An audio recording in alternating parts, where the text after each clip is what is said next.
In Lesson 2, we'll go over how to design multi-tier architecture solutions, starting with resilient VPC design. We will then cover resilient application architectures with traditional web app DB design. The final topic will move out of the VPC-specific context and towards a serverless architecture, and discuss how that resilience differs from the three-tier design.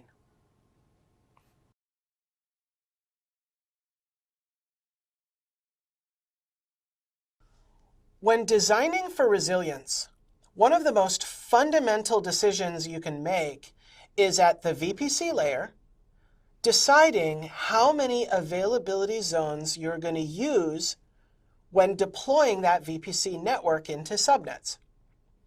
By taking advantage of at least 2 availability zones, you're going to ensure a couple of things. First, that your resources are split into guaranteed multiple data centers that are geographically separated by at least tens of kilometers or miles. That's going to help with fault isolation as well. Now, the next resource that you're likely going to deploy into a VPC is an internet gateway.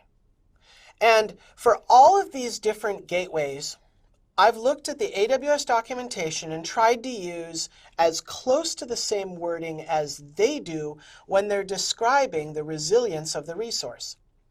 An internet gateway is both highly available and redundant. We're going to find out in just a little bit that there's a difference between those, and that redundancy is actually better than simply being highly available. It is also horizontally scaled instantaneously. The next resource is a VPC peering connection.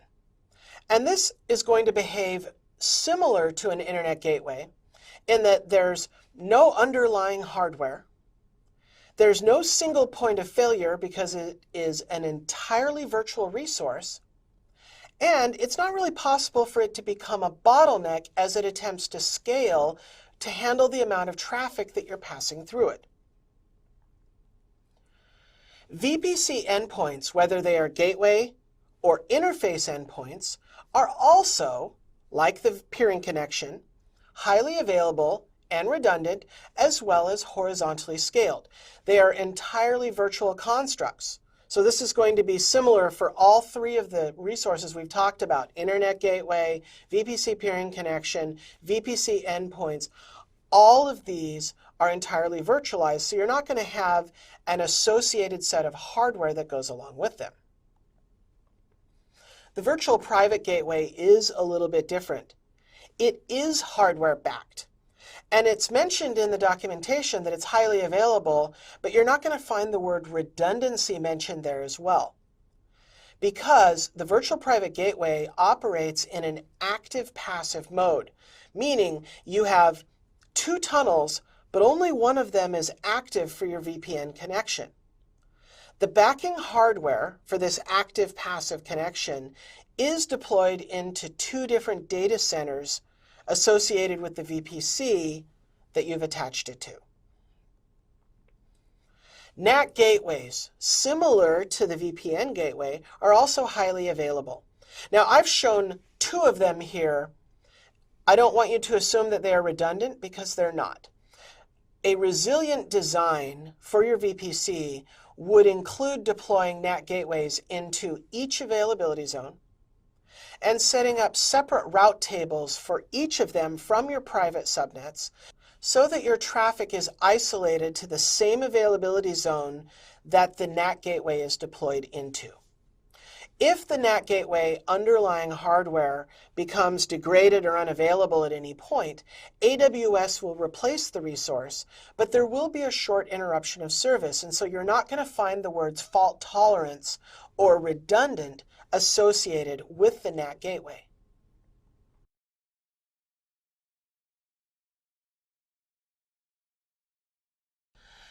Now that you've deployed your VPC, you need to put something in it. And designing for resilience takes on kind of a different set of principles when you are deploying resources into the VPC. The first resource I'd like to talk about would be issued at the front end of your application where you perform load balancing or proxying. And the Elastic Load Balancer is a great choice when you're designing a resilient architecture. It allows you to deploy it into multiple availability zones, but it is also a redundant resource, meaning AWS actually deploys redundant resources into each of these availability zones to make sure that if any one resource becomes degraded or unavailable, that your load balancer is still functional. The load balancer itself is offered with an availability of 4 nines, which means 99.99% uptime. We're going to be talking about availability quite a bit for the rest of this particular discussion because that's where your SLA is going to come from. As you move farther back in your application infrastructure, I'd like to talk a little bit about the auto-scaling service. Auto-scaling for EC2, like load balancing, gives you the ability to deploy into multiple availability zones. But the service itself, while it operates at 4 nines of availability, is actually using resources in another service, EC2. The EC2 resources can be redundant as long as you deploy 2 or more instances, but if you dig into the compute SLA for AWS, what you'll find is that individual EC2 instances only have an uptime SLA of 1 9. That's 90% uptime. That is all AWS is willing to commit to for a single resource that has a discrete operating system. So using auto-scaling can help you improve upon that. But if you are deploying a stateful application onto single or multiple EC2 instances, you might run into interruptions of service if there is a degradation of hardware. On the back end, we have a couple of choices. First of these is just using traditional RDS database engines. Like auto-scaling and elastic load balancing, gives you the ability to deploy into multiple availability zones within the VPC. But this is going to be in an active-passive mode rather than active-active when it comes to database writes. You have to choose a single write endpoint that will only be accessible from a single availability zone within your VPC. The database service itself and your resources have an availability SLA of 3.5 nines. That means 99.95% uptime, which is pretty good when it comes to a database, but you can do better. This is where using RDS Aurora with multiple write endpoints can be an advantage. You have active-active systems where all of your endpoints can take writes at any given time and still have a consistent database on the back end. Your availability also improves from 3.5 nines to 4, and the only potential downside is that you're going to be limited not only in the database engines you can choose to be MySQL or Postgres, but also in the version numbers of the database engine that you can deploy that is supported by the multi-master feature.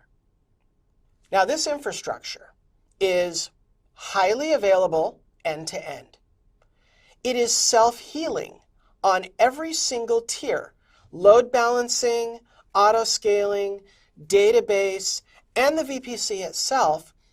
And assuming that we chose Aurora with multiple write endpoints and perhaps Aurora serverless, the entire infrastructure is also automatically scaling. That sounds pretty good from a resilience perspective for a traditional 3-tier architecture. But the question is, can we improve upon this? You will get questions on the exam where it describes a scenario with an infrastructure, and it asks you to improve upon it. And so in the next section, we're going to talk about how we can do a little bit better without having to make specific infrastructure choices.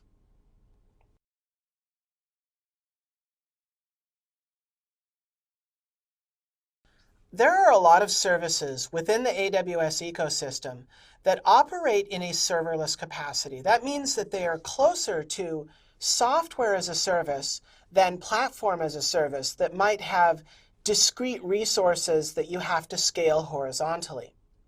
And so let's talk about how you might deploy a traditional three-tier architecture, but do so by taking advantage of the different services in AWS that operate in this serverless manner.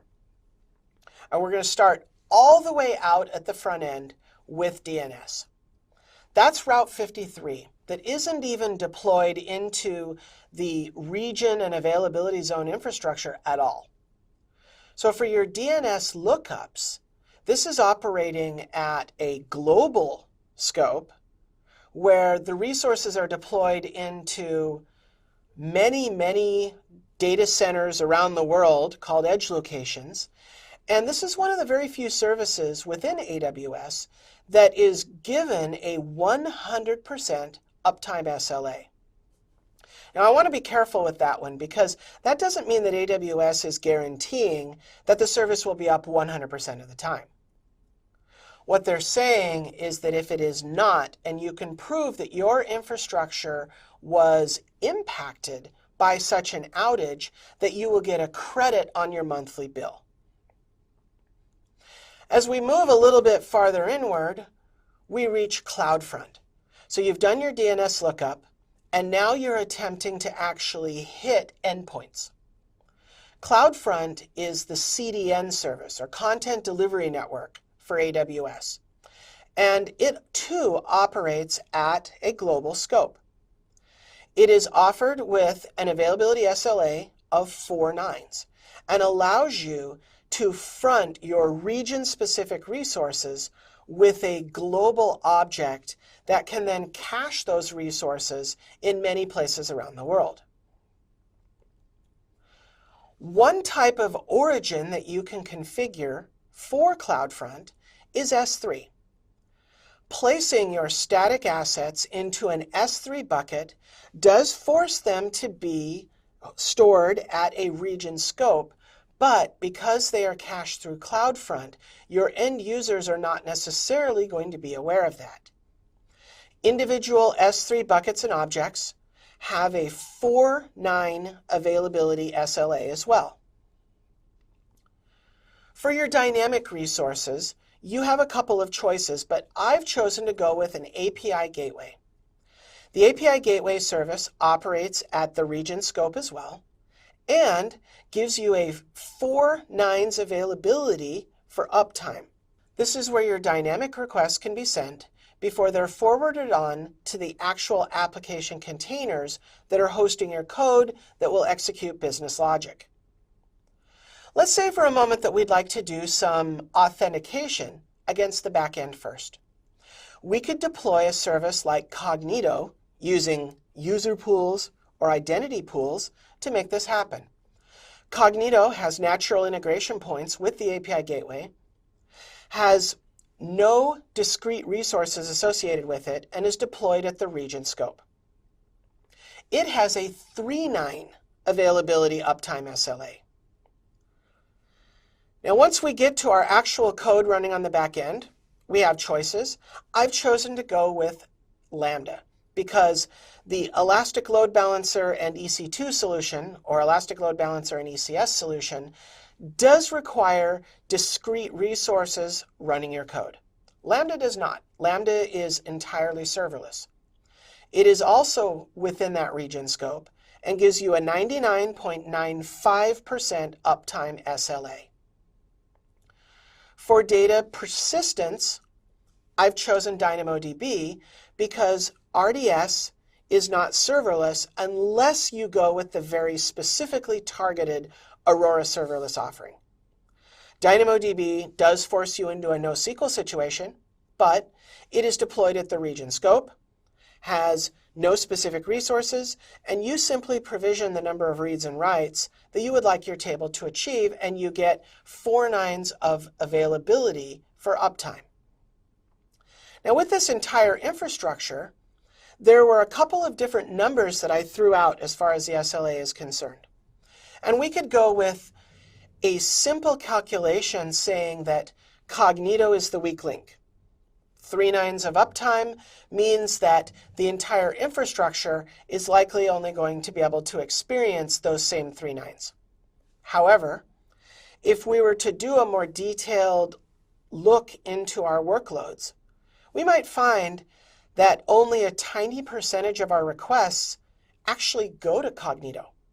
And so if 98% of requests are being forwarded directly to Lambda or S3, and a very small percentage, like 2%, goes to Cognito, then we're not necessarily going to see that 3 nines of uptime for the entire application. And we might be able to push it closer to the 3.5 nines of Lambda, or even the 4 nines of S3, depending on the distribution of the workload.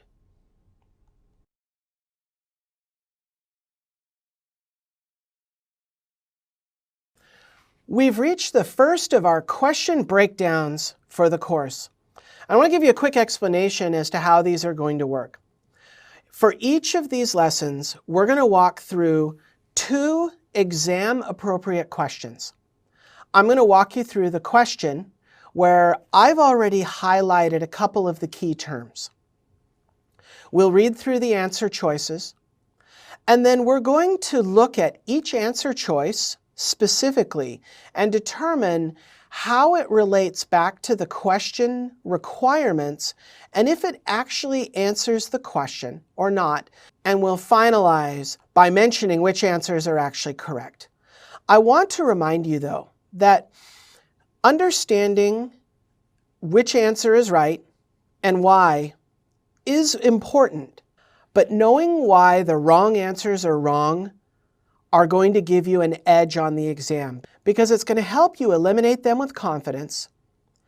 And that extra amount of knowledge is going to help you with the questions where you might not understand them fully, but if you're good at eliminating the wrong choices, you can reduce that answer set and improve your chances of getting it right.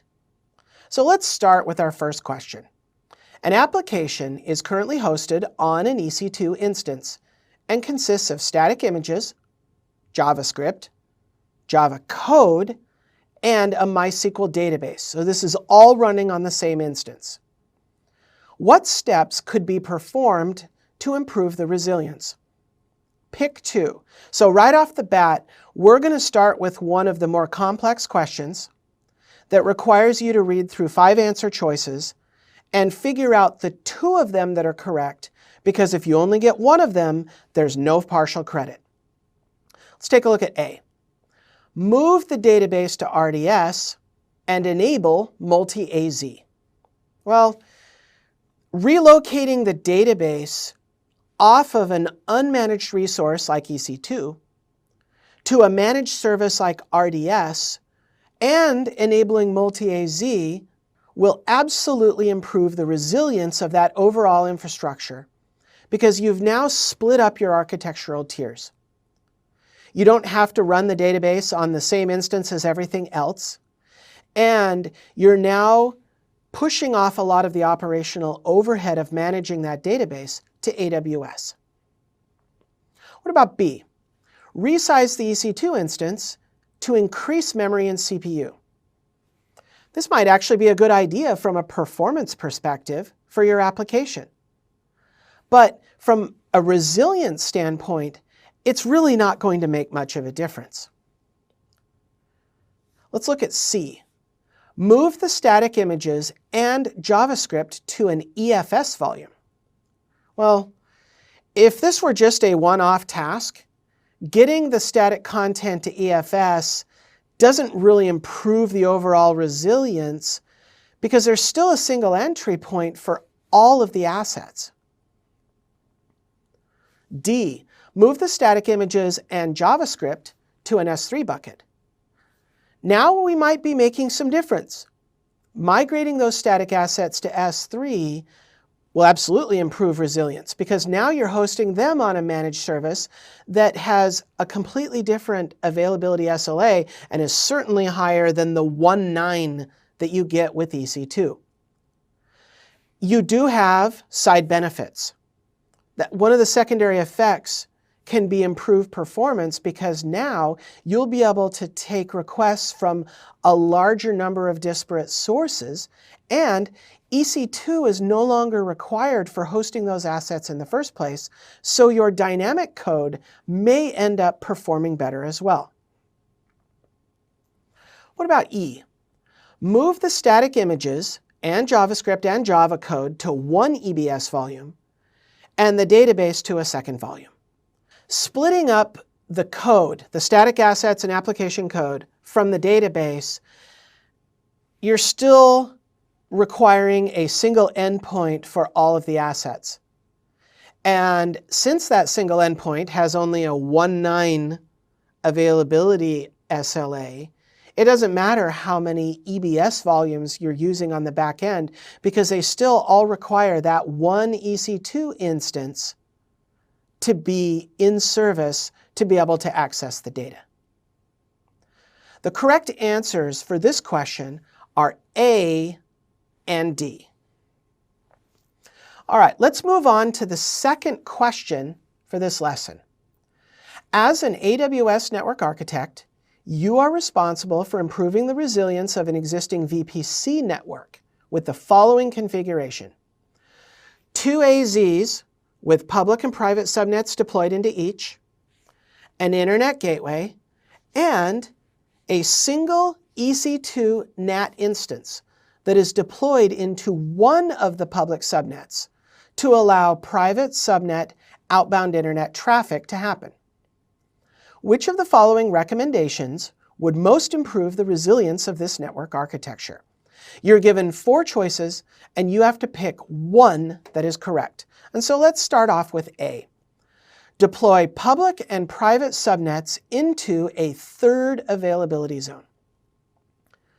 Adding a third AZ may indeed improve the resilience, assuming that you're deploying all of your resources into those 3, but it doesn't make much of a difference beyond 2. And this is, if you look at the numbers, you get diminishing returns for any extra deployment beyond 2 availability zones, and you might increase the operational overhead of managing the network. The bottom line with this particular answer, though, is that there's still a single resource that is a single point of failure deployed into the VPC, that simply adding another AZ will not help. B, upsize the EC2 NAT instance. This might improve performance. In fact, it probably will. But you're still requiring a single EC2 instance with a 90% uptime SLA to be used for all internet outbound traffic from all of your private subnets. If that instance becomes degraded in any way, you lose all of that outbound internet access without necessarily having an automatic healing solution. C, deploy a second EC2 NAT instance in the second AZ. This will make a difference. Adding that second EC2 NAT will improve the overall resilience, assuming you make the appropriate route table changes. But the EC2 instances are still single points of failure with no built-in HA features. How about D? Replace the EC2 NAT with a NAT gateway. That EC2 instance is not inherently HA. It's a single point of failure and it can become a bottleneck. So replacing it with a NAT gateway will noticeably improve resilience because if there is then an underlying hardware failure, AWS automatically replaces it in a short period of time. So the correct answer to this question is D.